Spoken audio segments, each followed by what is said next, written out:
I refused to marry my unfaithful fiancé, so her friends beat me up for it. But my revenge plan landed them in prison. Be me, 33, using throwaway account. Need to tell this story anonymously, because legal stuff's still ongoing. Main account too easy to track. Can't believe this shit actually happened. What started as normal engagement turned into complete chaos. 3 people in state prison now, 2 on probation. My ex facing jail time. Her boyfriend probably getting disbarred. Feels like I'm writing a movie script or something. But this is real life. Let me give you some background. Met my ex-fiancée Lisa, not real name, 28, at this upscale sports bar I manage in San Diego. Yeah, managing a bar isn't fancy, but I actually love my job. Started as bartender after getting economics degree. Degree collecting dust now, lol. Worked my way up though. Now running one of the most successful locations in our chain. Great business. Amazing regular customers. Staff actually enjoys working here. Pretty rare in this industry. Lisa was this hotshot commercial property broker. One of those people who humble brags on LinkedIn about million-dollar deals every week. Came in one night with her old school friends. All super successful on paper. 2 corporate lawyers, 1 plastic surgeon, investment banker, chief marketing officer at big tech company. They were celebrating something. Dropped like $800 on drinks and food that night. Lisa kept coming back after that. Usually during my shifts. We clicked pretty fast. She loved my sense of humor. I was impressed by her ambition. Her friends were something else, though. Looking back, should have seen the red flags. Always making these backhanded comments about my job. Oh, it's so nice that you're content where you are. Ever thought about getting into corporate management? But when you're falling for someone, you ignore that kind of stuff. You know how it goes. Things moved crazy fast after we started dating. Like, really fast. She practically lived at my place after 3 months. Officially moved in together at 1-year mark. Had this nice 2-bedroom apartment, modern building in downtown area. Not super luxurious, but had doorman and security cameras. Thank God for those cameras later. Apartment was in my name. Had better credit score. Been in building for a few years already. Life was pretty good for a while. Lisa was crushing it in real estate. Making way more than double my salary. Her friends never let me forget that part. But we were actually happy. I was moving up at work too. Got promoted to general manager. Started training new managers at other locations. Our families got along great. Her parents were these sweet older folks. Treated me like their own son. My parents loved how ambitious she was. Last January, I decided to propose. Planned this whole weekend getaway. Booked mountain resort like 3 hours away. Set up private dinner by the lake. Ring hidden in the dessert. Kind of cheesy, I know. But she always talked about wanting a story to tell people. She said yes, obviously. Spent whole week celebrating. Started planning the wedding right away. Aiming for November that year. Wanted to do it before winter. But after peak wedding season when everything's expensive, her parents offered to pay for most of it. Super generous of them. Put down like $40,000 in deposits. Fancy venue. Catering. Flowers. All that stuff. Remember this part. It becomes important later. That's when things started getting weird. Lisa's friend group suddenly had to control everything. And I mean literally everything about the wedding. Color scheme needed their approval. Menu had to fit all their dietary preferences. Seating chart had to ensure they got the best table. It was exhausting AF. Their comments about my job got worse too. Lisa, are you sure you want the wedding at 6 p.m.? Won't Anon have to work? Maybe we should do wedding dress shopping on Tuesday. Since that's probably a slow night at a sports bar. Just constant little jabs. Lisa never defended me. She'd either laugh along, or worse, agree with them. Started noticing other changes too. Lisa working later and later. Always had these emergency property viewings. Popping up at weird times. Changed her phone password. Started keeping it face down all the time. Classic cheating behavior, right? But I trusted her. Or I was stupid. Probably both. At my bar, we have this regular customer. Let's call her Olivia. Not her real name, obviously. Comes in for trivia nights every Wednesday. With her work friends. Been coming for years. Always tips well. Never causes problems. One of those customers you're happy to see. Works in HR or something. Super nice lady. Probably mid-30s. This particular Wednesday, Olivia acting weird as hell. Keeps looking at her phone. Then at me. Then back at her phone. Between trivia rounds. Barely talks to her friends. Not like her at all. Usually super competitive. Really into the game. Finally, during break, she waves me over. Asks if we can talk privately. Figure maybe there's issue with another customer. Or something work-related. Have this small office near kitchen. Where I do paperwork? Take her there. She looks really uncomfortable. Like she's about to tell me someone died. I wasn't sure if I should tell you this. She starts fidgeting with her phone case. But I would want someone to tell me. If it was my relationship, turns out Olivia's sister Melody works at this fancy salon downtown. The kind where haircuts cost more than my rent. That morning, Lisa had come in for highlights. Apparently been going to Melody for about a year. Always booking appointments when I'd be at work. This time, Lisa spent entire appointment on phone. We're talking like 2 hours. With someone she kept calling babe and baby, Melody could hear everything. When you're doing someone's hair! You're right there after all. Lisa was laughing, making plans for weekend getaway, talking about how her idiot fiancé, yeah, that would be me, would think she was at a real estate conference. I'm standing there trying to process this. Part of me wants to deny it. Maybe it was a girlfriend she was talking to. Some women call their friends babe, right? But Olivia's not done. She pulls out her phone, shows me this Instagram story her sister sent. It's from this fancy restaurant named Bellagio, 2 towns over. Some random person celebrating their engagement. But in background of their champagne toast photo, clear as day, there's Lisa, cuddled up with some guy in expensive suit. This was from previous Friday, when she told me she was having girls' night with friends. My hands were shaking so bad, could barely hold the phone. Timestamp on story was 9:47 p.m. At 9:52 p.m. that same night, Lisa had sent me selfie of her at home, with face masks with her friends. She had literally staged fake girls' night photo to cover her date, thanked Olivia. Like, what else do you say to someone who just blew up your entire life? She apologized probably 20 times, kept saying she felt terrible, told her she did right thing, compared her group's tab for the night. My owner is cool about stuff like that. Went back to work, had like 5 hours left in my shift, just running on autopilot, my mind racing. Instead of confronting Lisa right away, decided to do some digging. We had shared iPad at home, mainly used for watching Netflix in bed. Lisa had logged into her iCloud on it when her phone was getting repaired few months back. Guess she forgot about it that night after my shift. While she was sleeping at her friend's house, yeah, right, opened the iPad. Holy shit. There were hundreds of messages between her and her ex Thomas. Not some random affair. They'd been hooking up at fancy hotel near his office for months, like since February. The messages were graphic AF. Won't share the details. But it wasn't just sex stuff. They were making fun of me. Planning their future together? Talking about how they'd do it right this time? The worst part? All her friends knew, every single one of those successful professionals was actively helping her cheat. The group chat was full of them, giving her advice on how to hide it better, making jokes about my job. At least Thomas can afford a real restaurant. Not just bar food. Coaching her on what to say if I got suspicious. They were actually telling her to wait until after wedding to leave me, because she'd get more money in divorce. I screenshotted everything, sent it all to my email, backed it up to Google Drive, even took photos of iPad screen with my phone, just in case. Messages went back months. Every girls' night, every work event, every real estate conference. She was with him. Her friends weren't just covering for her. They were actively helping plan these meetups. There was even message from night I proposed. While I was nervously waiting for dinner reservation, practicing my speech in my head, she was texting him. Don't worry, baby, this doesn't change anything. It's just business. You're the one I really love. I didn't sleep that night, just sat in our living room, reading through 4 months of lies, trying to figure out how someone could be so cruel. How do you sleep next to someone every night? Plan a future with them, while actively plotting to destroy them. Next evening when she came home, from showing houses.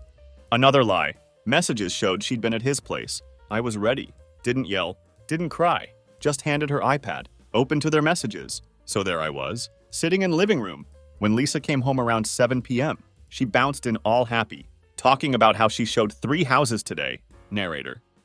She did not show any houses that day. Let her ramble for a minute.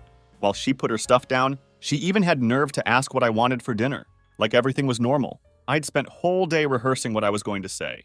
But when moment came, couldn't even speak. Just handed her iPad, already open to her messages with Thomas. She tried playing it cool for about 2 seconds, going, what am I supposed to be looking at? Then she saw date on messages, literally dropped iPad on our coffee table. Ever see someone's face just change? Their whole mask just drops. That's what happened. She went from confused to panicked to angry in like 5 seconds flat. Started screaming about how I invaded her privacy. Had no right to look at her messages. Like seriously, that's what you're worried about. I stayed quiet. Thank God for bartender experience in keeping cool. Just kept scrolling through messages while she freaked out. Got to ones from night I proposed. Handed her iPad again. Read that one out loud, I said. She wouldn't. Started crying instead. But not sorry crying. This was full-on manipulation crying. You know the type? Where they're trying to make you feel bad for catching them. She kept saying it was just mistake. Didn't mean anything. How Thomas was her past. But I was her future. Spoiler alert. According to messages I'd read, I was her meal ticket. Until she could divorce me for more money? Here's the best part. She actually tried to blame me. Said I was emotionally unavailable. Because I work nights at the bar. Said she was lonely. And Thomas understood better. Because they came from similar backgrounds. Then dropped this gem. If you hadn't gone through my private messages, we could have been happy. That's when I lost my cool a bit. Not yelling, but definitely not calm anymore. Asked her if we could have been happy while she was letting her friends plan our wedding and her divorce at the same time. Asked her how many special moments she'd ruined by texting him right after our engagement. Holidays, birthdays, there were messages to him. Within hours of every single one, she switched tactics fast. Faster than politician during election season. Suddenly it was all. But the wedding deposits? My parents already paid for everything. What will people think? Not one word about actually being sorry or loving me. Just worried about money and appearances. I told her wedding was obviously off. Gave her 30 days to move out. Made sure to say as per our state's tenant laws, because I'd Googled that during day. Even though she wasn't on lease, she'd lived there long enough to have tenant rights. I was pissed, not stupid. That's when she pulled out her phone. Figured she was calling her mom or something. Nope, she was texting the group chat. Remember those successful professional friends? Yeah, she was calling in the cavalry. You're going to regret this, she said, typing away. You have no idea who you're messing with. I actually laughed. Like, what was this? Bad mob movie? Told her she had 30 days to get her stuff and get out. Said I was going to stay at my buddy's place tonight to give her space to pack. If she wanted to start now, started packing bag with some clothes and stuff for work tomorrow. She was still typing away on her phone, crying but also kind of smirking. Should have been my first warning that something was really wrong. I was almost to door when she said, they're already on their way. You should wait to hear their side of this. Now I'm not small guy. I work at bar. Know how to handle myself if things get rowdy. But something in her voice made hair on back of my neck stand up. Decided to start recording on my phone. Just in case. Thank God I did. Made it about halfway to my car when I saw them pull into parking lot. All 5 of her friends in 2 separate cars. 2 lawyers, investment banker, plastic surgeon, chief marketing officer. They weren't dressed for work anymore. Looked like they'd all come straight from gym. And they did not look happy. So there I am in parking lot. 5 angry women getting out of their cars. Lisa watching from our apartment balcony. My phone recording in my pocket. Again, thank God for that decision. I'm trying to decide whether to go back inside or try to get to my car. Before I can decide, Victoria, the investment banker, starts screaming about how I'm an abusive piece of shit and how they're not going to let me hurt Lisa anymore. Like what? Other 4 spreading out around me. I realize they're trying to block my path to both my car and building's entrance. Diana, lawyer number 1, pulls out her phone, starts recording, saying really loudly, we're just here to help Lisa get her things safely. No one wants any violence. Meanwhile, Sophia, lawyer number 2, is texting something and grinning like this is all some big joke. The surgeon, Christina, and marketing officer, Natalie, just standing there looking nervous, but trying to act tough. I keep my voice super calm, hold my hands up where they can see them. Say I've given Lisa 30 days notice, as required by law. I'm leaving for night to give her space to pack. Please don't make this situation worse. That's when Victoria decides to get in my face. She's screaming about how they know all about my abuse and how they're not letting Lisa stay another night with a monster like me.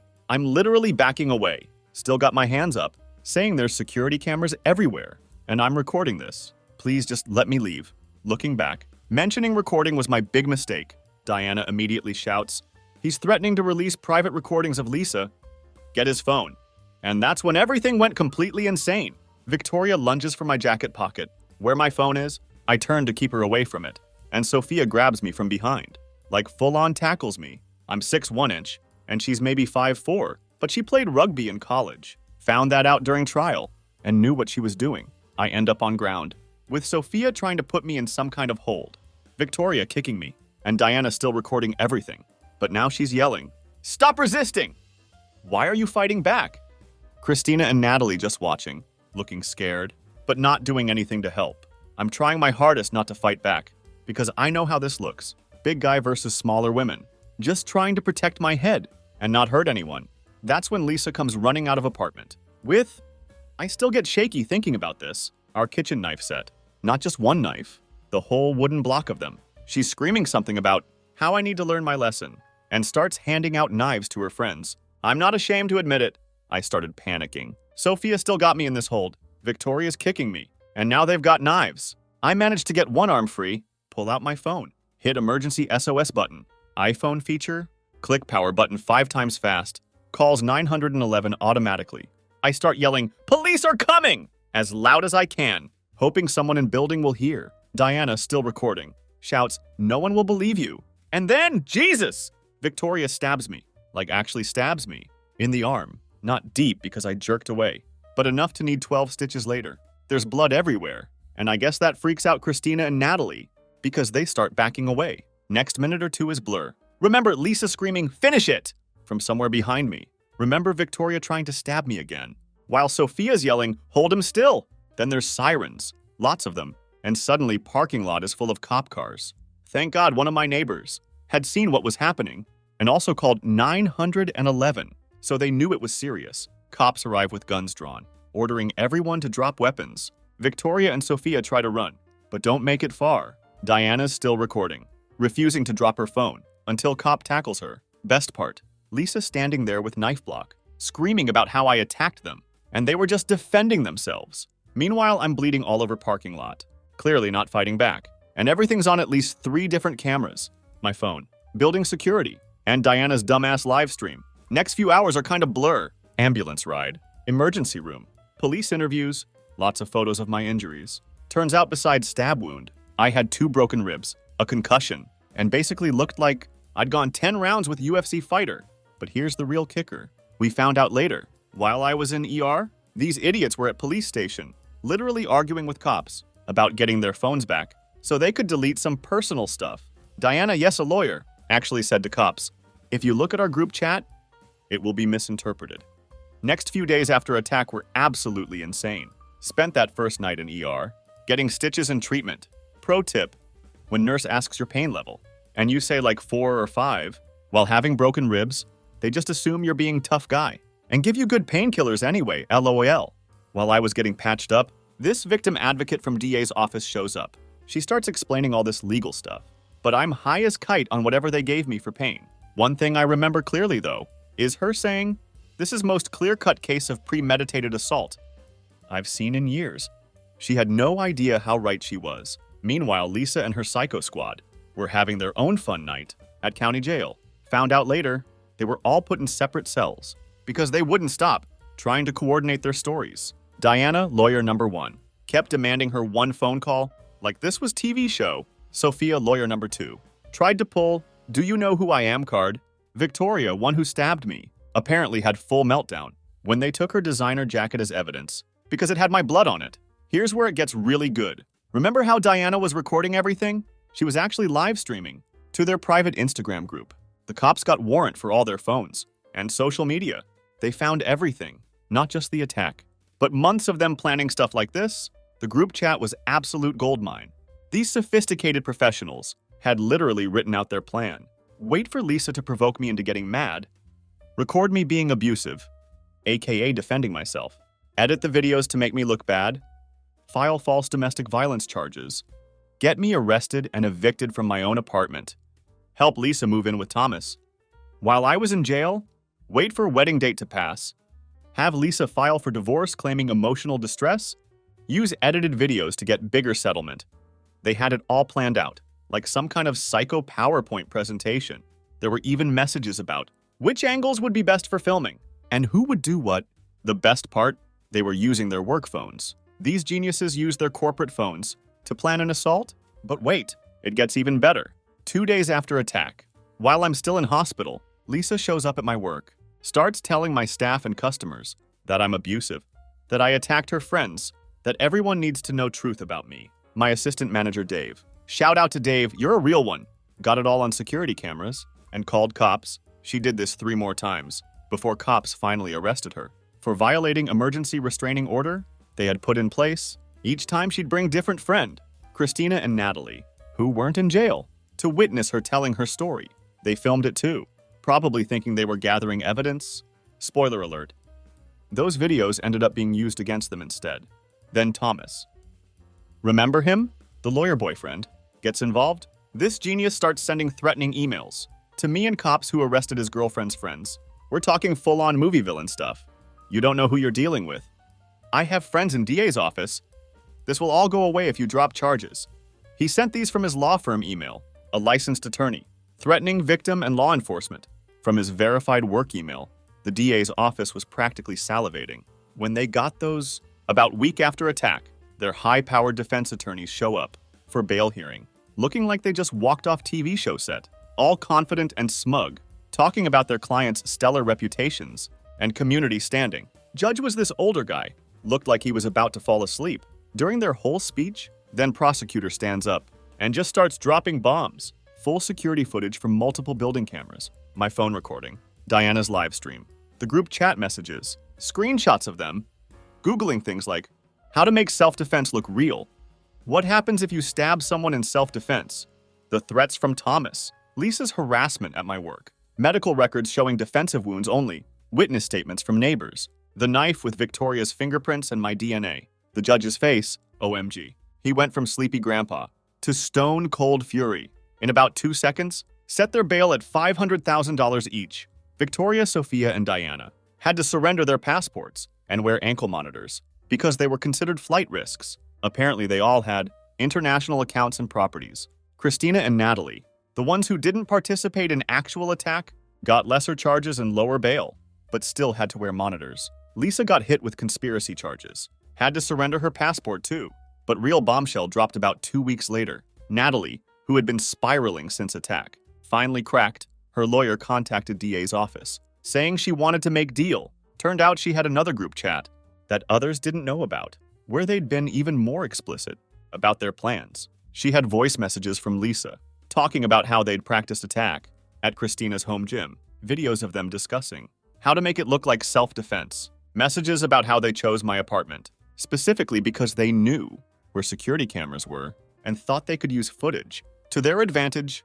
The best part, she had video of them all celebrating at some wine bar after Lisa got engaged, planning how they'd help her get better divorce settlement. By setting me up, this was from night I proposed. While I was texting our families happy news, they were literally planning how to destroy my life.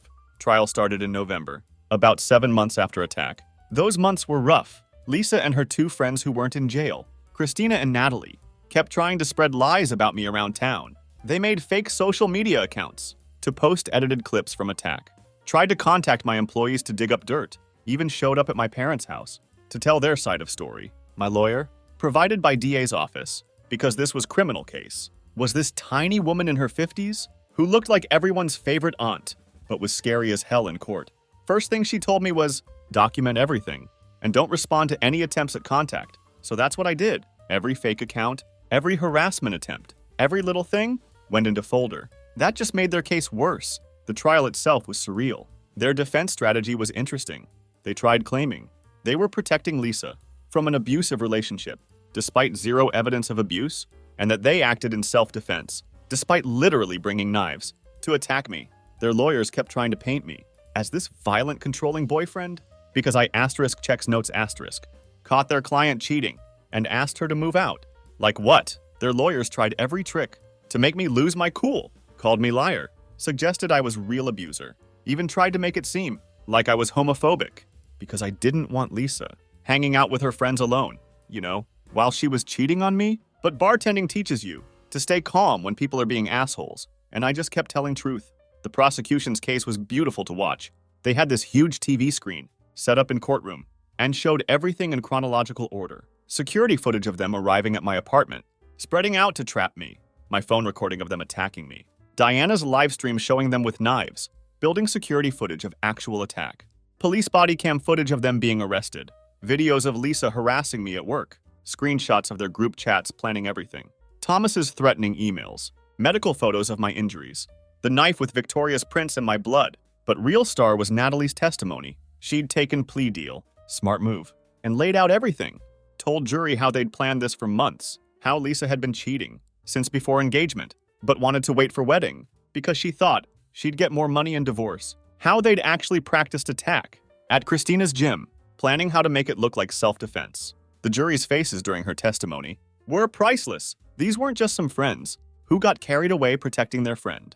This was calculated plan to set me up, get me arrested, and help Lisa scam me in divorce. Then Lisa took stand to defend her friends. Stupid move. Holy shit, what a disaster! The prosecutor let her talk herself, right into confession. She starts out all tearful about how scared she was of me, despite zero evidence, and living with me voluntarily. Then she gets mad.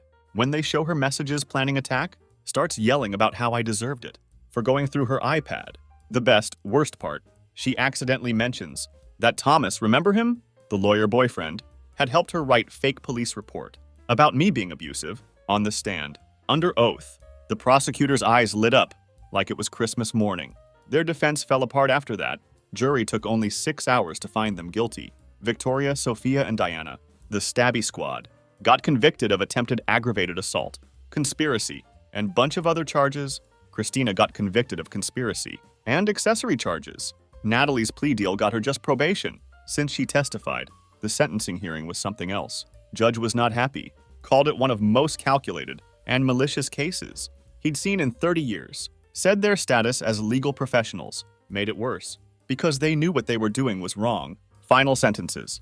Victoria, Stabby McStabberson, 36 months in state prison, no parole for 24 months, 5 years probation after release. Sophia, rugby tackle lawyer, same as Victoria. Diana, livestream genius, same as Victoria. Christina, nervous doctor, 18 months probation, 300 hours community service. Natalie took the deal, 12 months probation, testimony against others. Lisa still waiting for separate trial, but took plea deal. More on that later. Thomas. Oh boy, wait till you hear what happened to him. They all lost their professional licenses. Lawyers got disbarred, duh. Doctor lost her medical license. Investment banker lost all certifications. Their fancy careers gone. Their reputations destroyed. Their freedom gone for 3 years. We'll update if anything happens. Thanks for reading and comments.